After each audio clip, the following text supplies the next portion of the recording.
ఆపదామపహర్తారం తాతారం సర్వసంపదాం లోకాభిరామం శ్రీరామం భూయో భూయో నమామ్యహం. సుప్రభాతం ఛానల్ ప్రేక్షకులందరికీ నమస్కారం.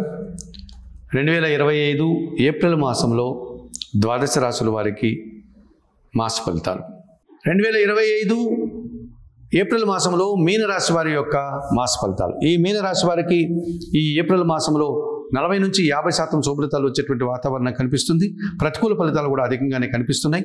తప్పనిసరిగా ఈ మీనరాశి వారు షష్టాధిపతి అయినటువంటి సూర్య భగవానుడు ఏప్రిల్ 13 వరకు జన్మరాశిలో మీనరాశిలో సంచరించడం వల్ల మీకు నూతన ఉద్యోగాలు కానీ, లేకపోతే ఉద్యోగంలో బదిలీ కానీ, స్థానచలనం కానీ, లేకపోతే మరింతగా ఆదాయం వచ్చేటువంటి కార్యక్రమాలు ప్రభుత్వం నుంచి సహాయం కానీ అందుకోగలుగుతారు.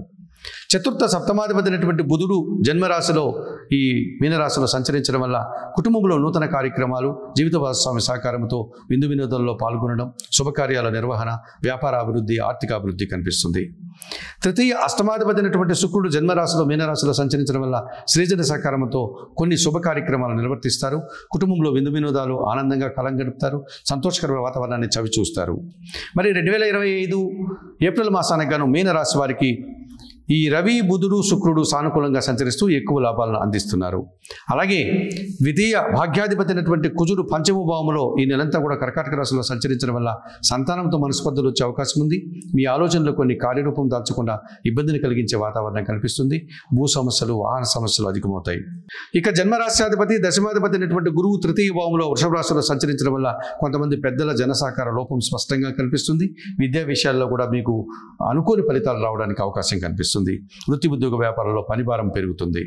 లాభ వ్యయాధిపతి అయినటువంటి శని భగవానుడు జన్మరాశిలో మీనరాశిలో సంచారం కొనసాగుతుంది. ఏలినాటి శని జన్మరాశిగా కనిపిస్తుంది కనుక సోమరితనం వల్ల కొన్ని కార్యక్రమాలు వాయిదా వేసుకుంటారు. కొన్ని కార్యక్రమాల్లో మీ అలసత్వం వల్ల ఇబ్బందులు కొని తెచ్చుకునే వారు అవుతారు.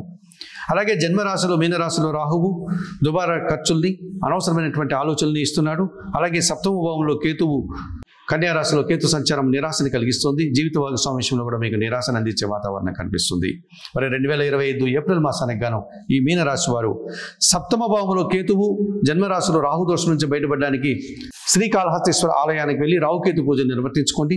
లేకపోతే నిత్యం దుర్గా ఆరాధన, గణపతి ఆరాధన చేసి ఈ రాహుకేతు దోషం నుంచి బయటపడండి. జన్మజన శని దోషం నుంచి బయటపడడానికి ఈశ్వరునికి అభిషేకం చేయండి. శనివారం రోజు బిల్వాష్టకం చదువుకోండి. తృతీయ గురుదోషం నుంచి బయటపడడానికి సిద్ధి సాయినాథుని దర్శించుకొని స్వామివారికి అర్చనాది కార్యక్రమాలు నిర్వర్తించండి. అలాగే పంచమ కుజదోషం నుంచి బయటపడడానికి సుబ్రహ్మణ్య స్వామి ఆరాధన చేయండి. సుబ్రహ్మణ్య స్వామికి మంగళవారం రోజు అభిషేకం నిర్వర్తించండి. 2025 ఏప్రిల్ మాసానికి గాను ఈ మీనరాశి వారు చెప్పిన విషయాలన్నీ స్వీకరిస్తూ, పరిహారాలు పాటిస్తూ, ఆయురారోగ్యాలతో ఆర్థిక అభివృద్ధిని పొందాలని మనస్ఫూర్తిగా కోరుకుంటూ సర్వే జనా సుఖినో భవంతు. నమస్కారం.